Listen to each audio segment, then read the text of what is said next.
You're listening to the Chronicles of a Gooner, the Arsenal podcast.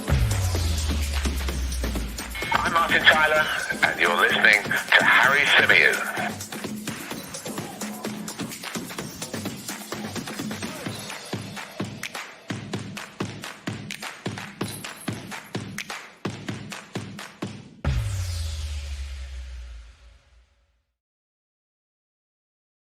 Hello, good afternoon and welcome back to another live edition of the Chronicles of a Gooner, the Arsenal podcast brought to you by manscaped.com. Absolutely delighted to be joined on the line today by a very, very special guest. It's been a while since he's been on the show. We've really missed him and we'd love to welcome you back. And I'm so thankful you're on the show, mate. Welcome, Jeremie Aliadiere. How you doing, mate? I'm good, Harry. Thanks for having me, mate. I hope you guys are keeping well during that tough time. We're all good, mate. We're all good. And the pleasure is all mine, mate. Thank you so much for coming back on. And we'd already planned this. We'd already booked this in before the result yesterday. But the result yesterday makes this even better. And I'm even more looking forward to it now because, of course, we get to celebrate a victory at Old Trafford, which, as you all know, Jeremie, from your time at Arsenal, it's a massive thing, isn't it? Yeah, massive thing. Obviously, before that game, it was 14 years, I think, we haven't won them. So obviously, yeah, massive game in the table as well because it's obviously try to take as much point as possible, and yeah, delighted about the performance and obviously the 3 points and the win. Yeah, absolutely. It was not exactly vintage Arsenal when you think back to the time when you were at the club, Jeremie, and the style of play with which Arsenal used to go into these kind of games and with the ambition that they used to go into these kind of games. I'm not knocking Mikel Arteta because I think that it's very much kind of what we have to do at the moment. But what have you made of Mikel Arteta's tenure so far? Have you been surprised by the style of football that he's brought to the club? No, I haven't been surprised. I think he's a very clever man, and he knows, it's a massive transition for the club since Arsene Wenger left, and with Unai Emery there, and I think he's just knows that we need to work really hard, get into a nice shape, get our starting 11 well organised, very difficult to beat, and I think that's what he's really trying to do before trying to play very attractive and exciting football. He knows he's got great talent going forward, but you really need, and that's what we've been all, complaining about, was the defensive side of the game. We used to concede too many goals and sometimes, make silly mistake at the back. And don't get me wrong, he still tried to play from the back, which obviously, I'm a fan of it, but sometimes I get a bit worried because I think all you need is just one bad pass and we could just concede, which happened a couple of times. But I think he knows exactly what he wants to do, and I think slowly he's bringing the players in to do that job and play the roles that he really, need into that starting 11. Yeah, agreed. And let's talk about the game specifically at Old Trafford. For all the sort of criticism that Arsenal have had in recent weeks about maybe not being aggressive enough in certain situations, we started the game very aggressively, didn't we? We had Manchester United pinned back in their own half at Old Trafford. Yes, we didn't create as many opportunities as we have maybe liked, but that says a lot about the confidence in this team, doesn't it? That they went to Old Trafford and started the game like that. Yeah, massively. That's something that's been worked, day in, day out in training, and obviously, but everybody knows their position and what they've got to do, because going very aggressive is good if you in your own mind are ready for the fight and ready, I'm going to go and press high and be aggressive. But if you're the only one and your teammate next to you don't follow, it's pointless. Nobody's going to see that you are aggressive because you're always going to look like I go and press, but the guy just passes square it next to me and then no one's following.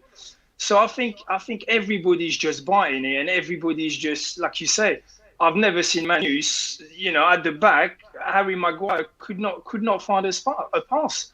He was struggling keeping the ball, and because we were so well organised and just slowly just doing them 2, 3, 4 steps forward, closing all the angles, and that was just brilliant play. Fair enough that, the time when I was playing, it was a bit more tackling, a bit more battle, but sometimes you don't really have to do that. All you need is if your position is well and you're really well positioned, you don't really need to tackle. You close in all the angles and put in the player who has the ball under pressure. And that's what we've done great from the beginning. Yeah, and I'm absolutely delighted that we got the result, because after a couple of defeats sort of on the bounce, there was a little bit, I'm not going to say pressure on Mikel Arteta, because there certainly wouldn't have been pressure from the club, but there were some fans that were starting to ask questions, as Arsenal fans do. One of the most reactionary fan bases out there. You know, people love to kind of get their bee in a bonnet very, very early on. But, I mean, for Mikel Arteta to go to somewhere like Old Trafford, come away with 3 points and essentially break that record of having not won at one of the big six. It was 29 attempts. Hadn't won at Old Trafford in the league since 2006. That's really significant, isn't it? That he's at least put that record out of the way, and now we can stop, as Gary Neville said, talking about that Manchester City win all those years ago. Yeah, no, definitely. Of course, it's always... I read that Arteta didn't mention it to the players. Well, that it's been 14 years since we've won Old Trafford, because he didn't want to put extra pressure on the boys, which I completely get it. It's extra pressure that you don't want to think, oh God, we haven't won them for so many years. But I think they're just in their own bubble. They don't really listen all the negative, because the more negative you have, and which you will have every week, it depends, obviously we talking today, we've won yesterday, it was a brilliant game, yeah, we're all happy.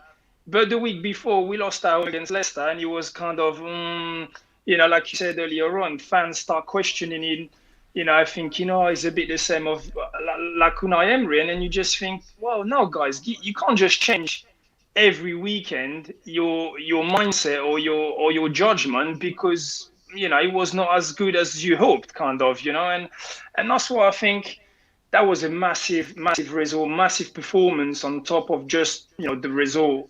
And you'll still have people thinking, well, yeah, but Man U were not great. Man U didn't play well. Well, that's my problem. They still had great player on the pitch that didn't perform. Yeah, fair enough. But why?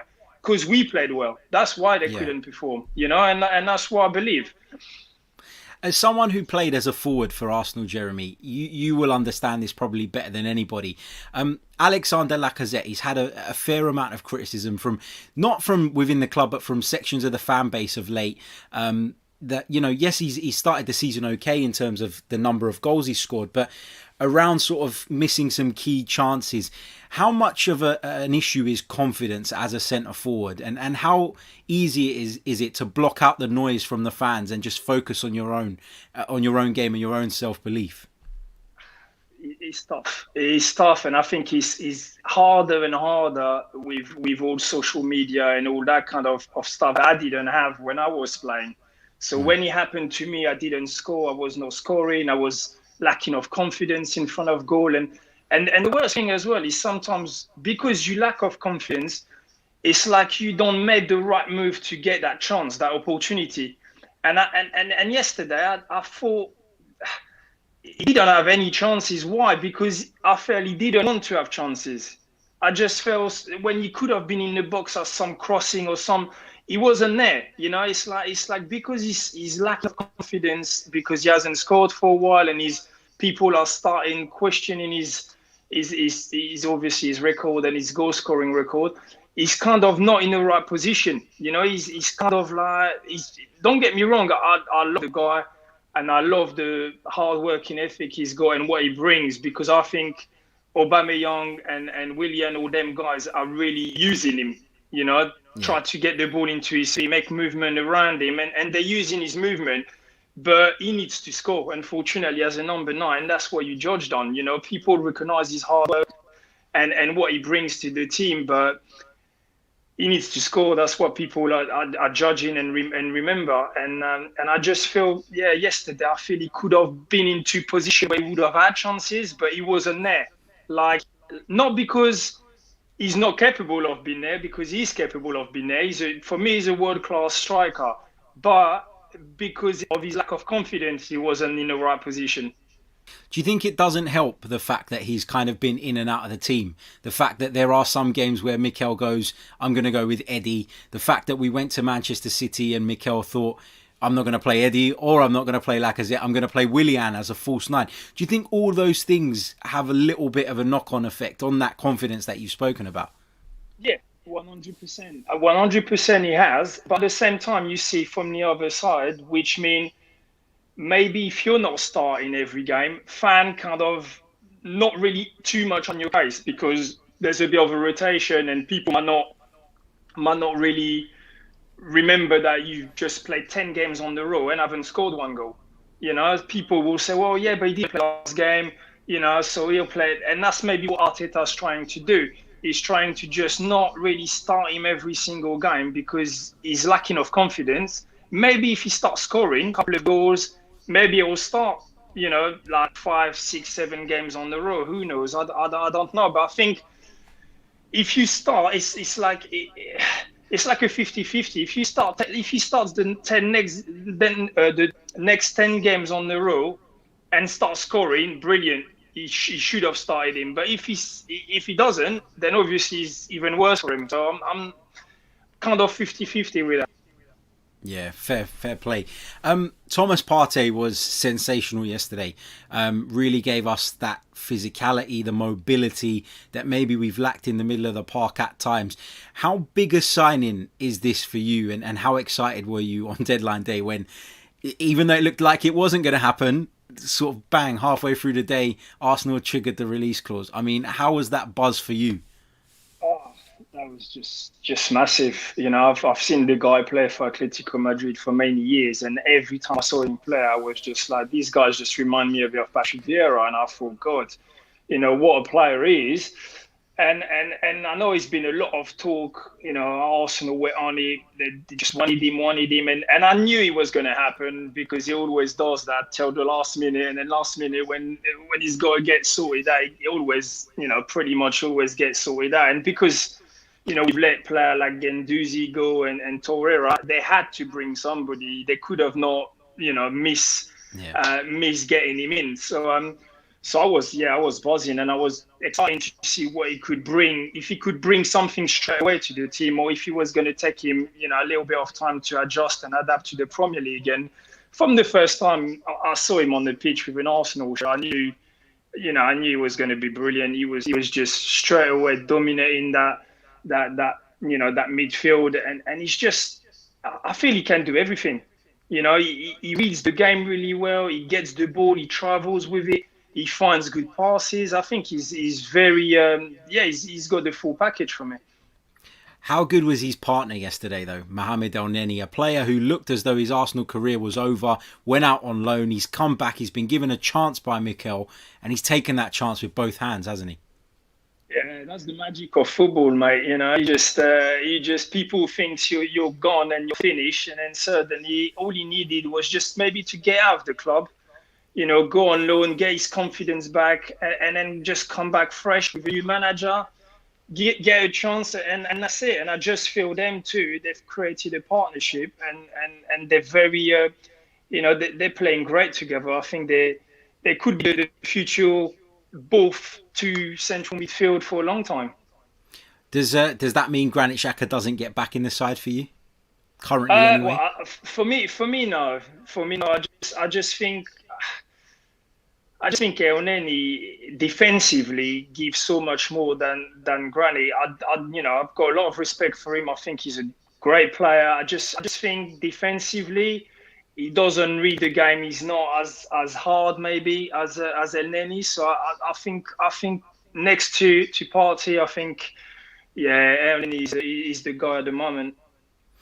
What have you made of Gabriel's impact? Again, another player that came from French football, so I'm sure your knowledge of Gabriel would be better than mine was prior to him joining the club. Was he somebody that was very highly rated in France before Arsenal were interested? He was. He was, because he had a fantastic season with Lille. To be fair, Lille has been on fire in French football for the last couple of years, and that's where Pepe came from as well. So he was really high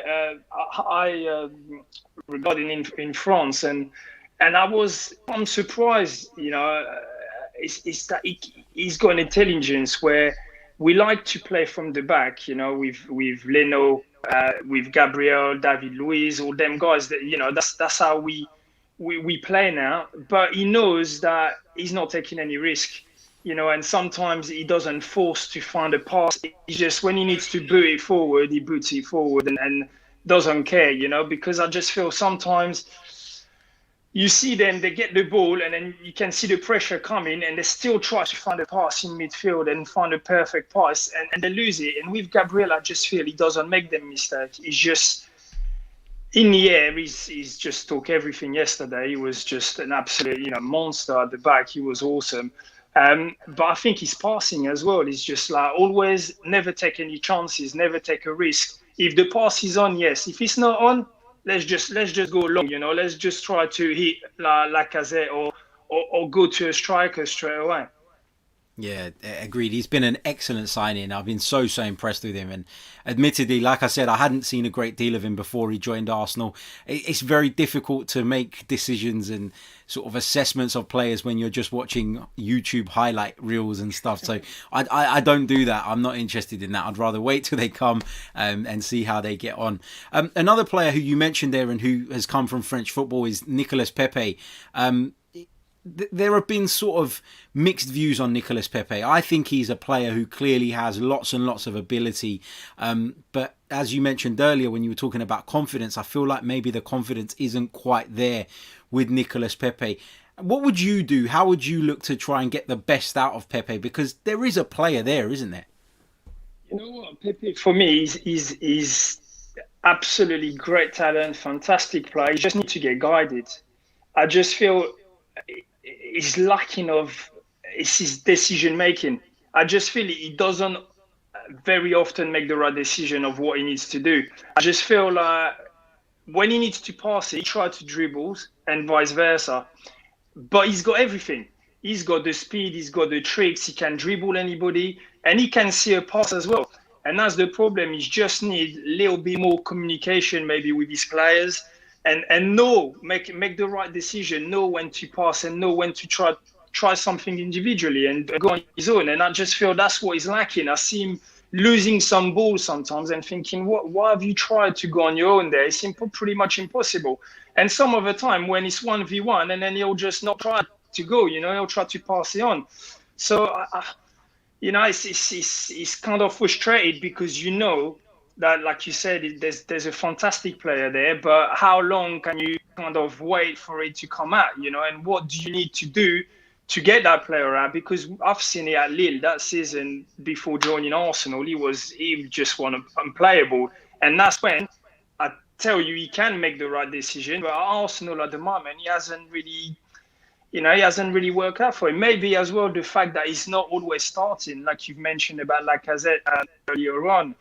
It's tough, and obviously the price tag, that's always going to be very difficult, It's always going to be something heavy to carry, when you've been bought 72 million, the club record, it's always going to be hard. And when you don't perform straight away, then you're going to get a bit of stick. So, but listen, I'm sure with a bit of time with Arteta, try to guide him and I don't know now, because obviously we've signed Willian, so it's kind of, there's a bit of competition now for him as well. So it will be hard for him to start every game unless he really start performing week in, week out.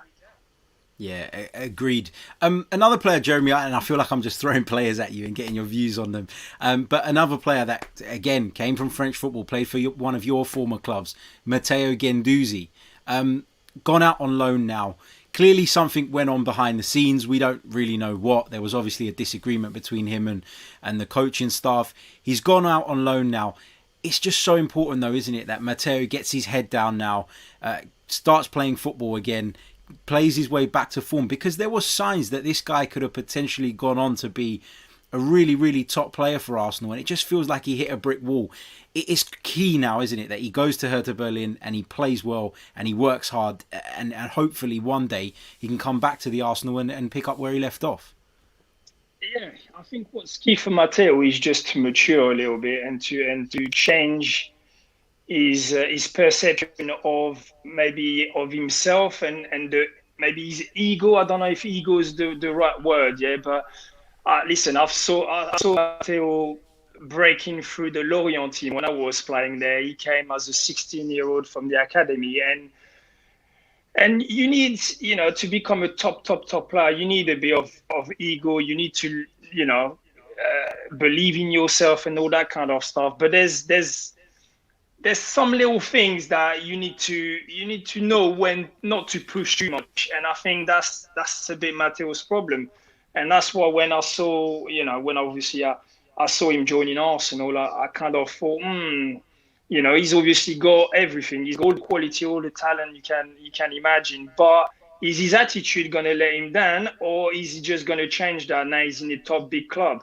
Yeah. And that's why when I start hearing all the little issues in training and what happened against Brighton as well with I can't remember his name now, with Neil Maupay. With Maupay, yeah.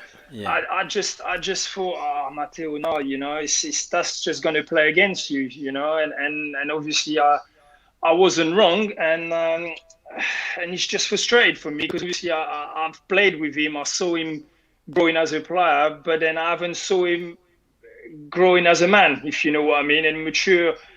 And I just hope he doesn't regret it later on in his career, because football career is very short. Yeah. And fair enough, he's still young. Don't get me wrong. He's still got plenty of beautiful years. But unfortunately, when you get a bad image, as a young player, that follows you all your career. And I really don't want that for him. I don't want people in the world of football think that he's got an attitude problem and that he's not a nice guy to have around the squad, because I don't think that's the case. But hopefully, he can go to Hertha Berlin and change that mentality and work hard, like you said, play some football. And I really hope that he can come back to Arsenal, really. Yeah, me too. And, I've been on this show in the past, and when kind of discussing Matteo Guendouzi and some of his performances, I felt like the immaturity was in his performances sometimes as well, in the way that he would often get dragged out to the left, dragged out to the right, and not always stay disciplined in the middle of the park. And sometimes that let us down a little bit. The petulance in games as well sometimes can be frustrating. But I also completely take your point on board about sometimes you need to have a little bit of that, because some of the greatest players of all time have that kind of maverick attitude and culture and kind of, that kind of aura around them. So you've got to find a way as a manager of getting the best out of him, but also controlling that, letting a little bit of it come through, but not too much that it hinders his progress. And that's kind of the golden thing, isn't it? So fingers crossed he finds that right balance and we can see him back in an Arsenal shirt. Because I do think that there is a fantastic player there, just like we've said about Nicolas Pepe. Potential is there, but the application has to be right as well. Just a quick reminder, guys, if you are currently watching or listening to this live, smash the like button. If you haven't already, subscribe to the channel if you're new. A big thank you to all of you, because we hit 10,000 subscribers on YouTube alone over the weekend, which was incredible. So thank you to every single one of you, and to those of you, of course, listening on the audio. Jeremy, just to round off the show, how far can Arsenal go this season? Can Arsenal achieve a top 4 finish based on the current squad, based on what you've seen from Mikel Arteta so far? Are you confident that a Champions League place is within reach for this Arsenal side? Oh, yeah, massively confident. I'm massively confident, because I watch the other teams, and I can't see anybody just dominating that Premier League, or 2 or 3 clubs that are so much better than us. I can't see. When you see that all teams have already lost games, I think it's a very, very open Premier League, and the way we are slowly performing, even if the result hasn't always been there, I think we are progressing week in, week out, and we surely finding an identity, and we becoming really, really hard to beat. So I've got really high expectation, and I'm sure the top 4 is very much achievable. Yeah, agreed. And that's the key thing, isn't it? The progress. We're a point off the top four. We've got the best defensive record in the Premier League. And to put that into context, we've been to Old Trafford, we've been to the Etihad, and we've been to Anfield. So you've got to take that into consideration as well when measuring the progress. And we're certainly on the right path under Mikel Arteta. Jeremie, thank you so much for joining me, mate. I can't thank you enough. Really appreciate you coming on, and I'm sure the listeners and the viewers are absolutely going to love it. You're very welcome, mate. And it was a pleasure. Anytime, you know where I am. Thank you so much, mate. And I'm sure we'll speak again very soon. Until next time, guys, take care. Stay safe. All the best. Cheers.